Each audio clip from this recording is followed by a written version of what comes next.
Salam salam outsider, le débrief commence maintenant. Arsenal l'emporte aujourd'hui 1-0 face à Brentford et finalement Arsenal reprend la tête de la Première Ligue. C'est l'événement de la journée, c'est ça qui est le plus important. Tout le reste ne m'intéresse pas. Franchement, ça m'intéresse pas en fait, faut pas venir me fatiguer. Arsenal a réussi aujourd'hui à gagner 1-0. Un match de tocard.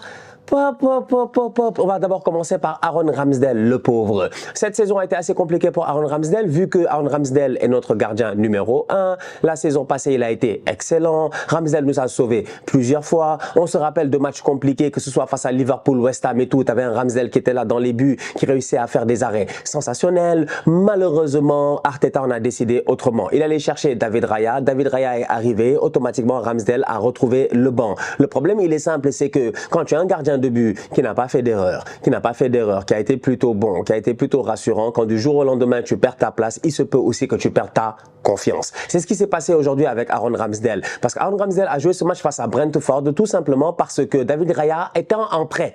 Les gens ne savent même pas que Raya, il est en prêt. C'est un prêt avec option d'achat obligatoire, je pense à 25 ou 30 millions. Dans tous les cas, on va devoir payer le chèque. Donc Raya est en prêt. Donc vu qu'il est en prêt, il ne peut pas jouer contre son club qui est Brentford.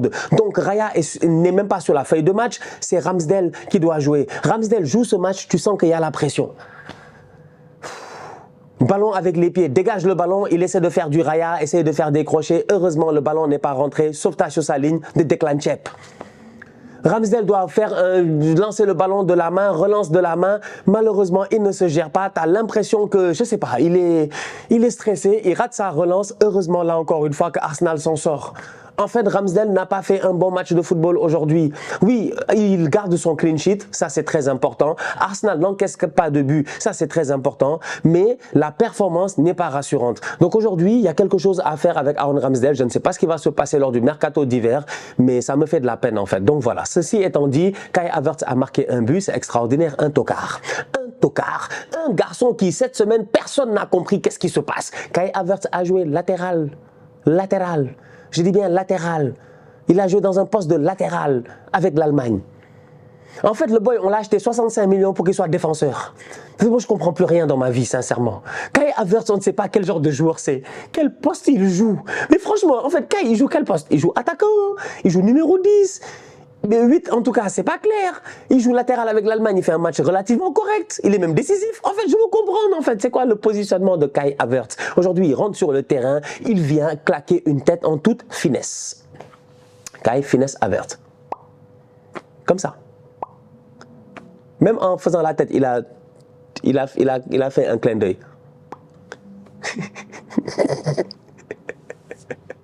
1-0 Arsenal. Je sais que vous allez me dire, ouais, Stan, ton équipe. Ouh, mais nous tous, on sait. Nous-mêmes, on sait. Nous-mêmes, Arsenal, nous, les fans des Gunners, je pense, on sait. Depuis le début de la saison, on ne joue pas de la meilleure des manières possibles. Depuis le début de la saison, ce n'est pas le même Arsenal que l'année passée. Mais on s'en fout. On s'en fout. L'année passée, Arsenal a été au top de la Première Ligue pendant près de 240 et quelques jours. 240 et quelques jours. Une année, c'est 365 jours. C'est-à-dire que 70% de l'année, on était premier. Et la saison ne dure pas 100% de l'année. Faites le calcul mathématique. Sincèrement, appelez Ernesto Valverde, il va vous aider. C'est-à-dire qu'aujourd'hui, toute l'année passée, le monde entier est d'accord qu'on devait être champion. On a choke, on n'a pas été champion. Cette année, on ne joue pas superbement bien. Mais bizarrement, on est là, premier du championnat. Mais franchement, donc ça va. Donc franchement, ça va quoi. J'ai rien d'autre à dire à part ça va.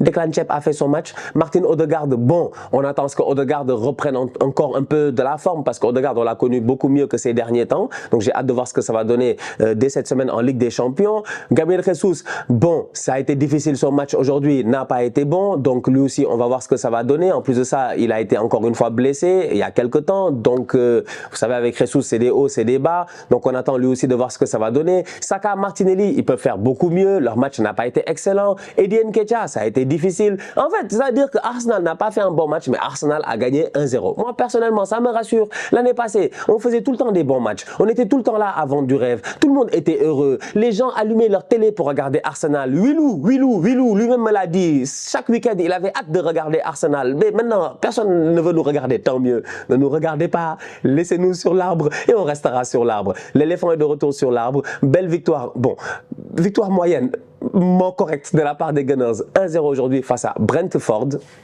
Écoute, j'ai envie de saluer Zinchenko pour son sauvetage sur la ligne quand même, il a été bon. Il a fait un sauvetage sur la ligne à un moment donné. Rice a fait un sauvetage sur la ligne. Zinchenko a fait un sauvetage sur la ligne. En fait, ce match-là est fini 0-0. Il n'y a pas vraiment de scandale. On n'a pas été bon. Ça, c'est une chose qu'il faut dire clairement. On n'a pas été bon. Mais, comme je dis, ça me rassure. Parce qu'à chaque fois qu'on a été très fort, le monde entier nous a regardé et nous a porté l'œil. Aujourd'hui, les gens nous regardent un peu moins et bizarrement, on est là. Donc, on continue sur notre lancée. Bien joué de la part des Gunners. Bon, l'arbitrage, il va falloir qu'on m'explique en fait. Trossard, il est hors jeu de où? Moi, franchement, quoi, je comprends pas. On a tous vu la ligne. Jesus, il fait la tête. Mais au moins, il fait la tête. Trossard, il est derrière lui. En fait, Trossard est hors jeu de où? Non, franchement. Encore une fois, des trucs d'arbitrage qu'on ne comprend pas. Vous avez vu hors jeu, vous? Mais dites-moi si vous avez vu hors jeu sincèrement ou pas, quoi. Parce que moi, j'ai revu l'action plusieurs fois. Je ne vois pas la ligne du hors jeu. Je ne sais pas comment le gars il a tracé la ligne du hors jeu. Bref. Heureusement qu'on s'en sort. Chelsea de son côté a perdu 4-1 face à Newcastle, un résultat dangereux parce que pourquoi? Bon déjà Pochettino n'était pas là, il était suspendu pour accumulation de cartons jaunes et ses joueurs ont joué comme une voiture sans conducteur. C'était du n'importe quoi. Coup franc de Raheem Sterling, on est d'accord. Je pense que nous tous, on n'a jamais vu Sterling claquer un coup franc, surtout un aussi beau coup franc. Ok, fair enough.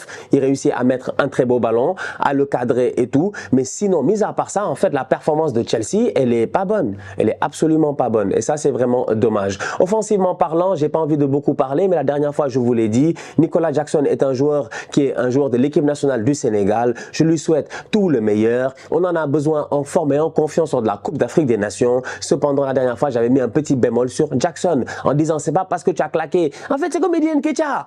Eddie a mis ici un triplé face à Sheffield, dernier du championnat. Tout le monde nous a fatigués ici. Ouais, machin, Eddie, ouais, au top, etc. Je vous avais dit que Eddie ne peut pas se gérer.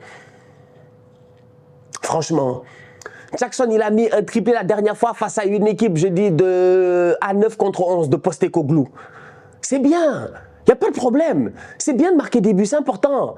Mais là, c'est la première ligue, quoi, frérot. Donc, les gars, ils s'attendent à ce que tu claques des buts constamment. Donc, le match de Nico Jackson n'est pas bon. Maintenant, le match de Chelsea, collectivement aussi, n'est pas bon. Autant offensivement, ils ne se sont pas gérés. Autant défensivement, ils ont été mauvais. Si on ne peut pas tout mettre sur le dos de Nicolas Jackson, je vois plein de gens en train de l'attaquer. Ouais, Nicolas Jackson, Nicolas Jackson, Nicolas Jackson. Et les autres? Et les autres? Ok, Jackson n'a pas fait un bon match, on est d'accord. Mais et les autres? Franchement, et les autres, c'est que Thiago Silva n'est pas sérieux lui aussi. Thiago Silva, à un moment donné, s'il est trop vieux, il n'a qu'à nous dire et puis il arrête maintenant. Aujourd'hui, il a fait des erreurs qui ne sont pas acceptables. Il n'a pas le droit de faire cela. À son âge, avec l'expérience qu'il a, il doit faire beaucoup mieux. Badiachil, ça se voit en fait que les gars n'ont pas l'habitude de jouer ensemble. Parce que si tu regardes sur le but de Lascelles, sur le premier but, Thiago Silva, il joue le hors-jeu, il monte, il joue le hors-jeu. Mais les gars, les autres le couvrent, en fait. Donc, en fait, il n'y a pas de communication dans la défense de Chelsea. Les gars ne se parlent pas. C'est vraiment une performance tocaresque que Chelsea nous ont fait aujourd'hui. Même Pochettino en fin de match. Il a dit, Pochettino, je pense qu'il dit en fin de match, il a dit « It's the worst game that we've played this season ». C'est le pire match qu'ils ont joué cette saison, en fait. Ils n'ont absolument rien fait de bon. Mais absolument rien fait de bon. C'est même pas la peine de beaucoup parler, en fait. Chelsea est venu, ils ont déjoué. Ils ont déjoué. Ils ont vraiment déjoué. Et c'est dommage. Parce que cette équipe de Chelsea-là, elle était quand même sur un bon mood. Si je ne me trompe pas, avant la trêve internationale, quand même, Chelsea, avant la trêve internationale, c'est des matchs qui sont quand même intéressants. C'est 4-1 face à Tottenham, 4-4 face à Manchester City. T'arrives là face à Newcastle. On s'attendait quand même à ce que les gars surfent sur leur buzz, qu'ils continuent dans leur lancée. Malheureusement, ils se font taper 4-1 par Newcastle. Newcastle de son côté, eux, ils ont des choses à jouer, c'est bien parce que Newcastle, ils ont été sérieux, très très sérieux même. Je pense que la victoire va leur faire énormément de bien parce que Newcastle a un déplacement au Parc des Princes pour un match qui risque d'être électrique. C'est le match que j'attends. Paris-Newcastle. Ce match-là va être très chaud. Parce que les Parisiens, déjà, à l'aller, ce qu'on leur a fait, le 4-1 là, où Newcastle les a tapés, Newcastle est venu mettre le pressing. Quand Luis Enrique a mis son 4-2-4, je pense qu'ils l'ont encore en tête. Donc j'ai hâte de voir comment ils vont se gérer à domicile. Ça va être très intéressant. D'un autre côté, Newcastle joue sa qualification presque face au Paris Saint-Germain. Ils avaient très bien commencé leur phase de poule. Un match nul face à l'AC Milan, une victoire face au PSG. Ils avaient pris 4 points depuis lors. Ça a été 2 défaites d'affilée face à Dortmund. Donc j'ai hâte de les voir en fait au Parc des Princes.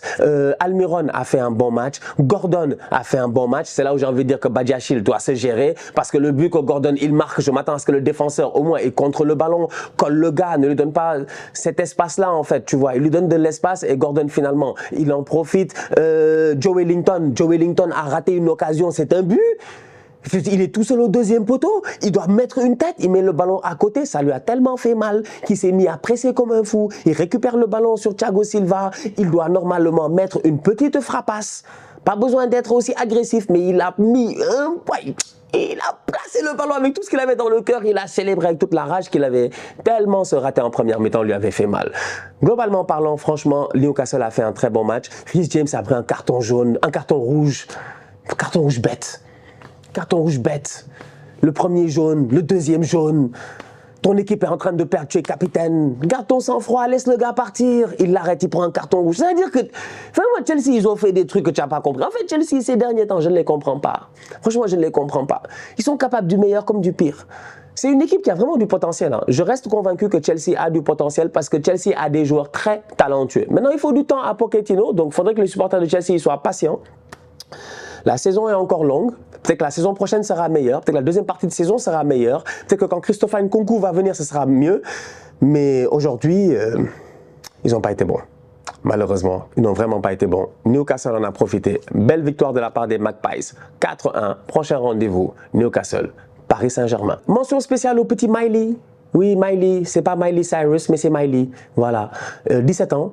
Je ne le connaissais pas particulièrement, titulaire aujourd'hui dans un gros match face à Chelsea. À Newcastle, ils ont beaucoup de blessés. D'ailleurs, je vais vous le dire, l'infirmerie de Newcastle est quand même assez pleine. Alors, Callum Wilson est blessé, Dan Burn est blessé, Anderson est blessé, Barnes, on le connaît tous quand même, notre boy Barnes quand même, franchement, Harvey Barnes il est blessé, Murphy est blessé, Matt Target est blessé, Longstaff est blessé, Botman est blessé et Tonali est suspendu pour paris sportif illégal. Donc franchement, on va être très très sérieux. Franchement, toute honnêteté, Newcastle, ils ont un 11 de départ au complet qui est blessé.